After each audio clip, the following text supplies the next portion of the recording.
បើសិនជាយើងប្រើប្រាស់កម្លាំងទី1យើងជាអ្នកខុសក្នុងនយោបាយនិងការទូតដោយជាអ្នកបំពានលើបទច្បាយទី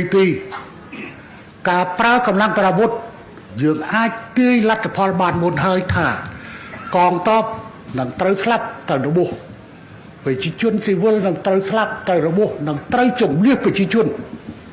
ទូទាំងប្រទេសទូទាំងព្រំដែននេះជាលទ្ធផលដែលយើងប្រើប្រាស់កម្លាំងអញ្ចឹងការដោះស្រាយដោយសន្តិវិធី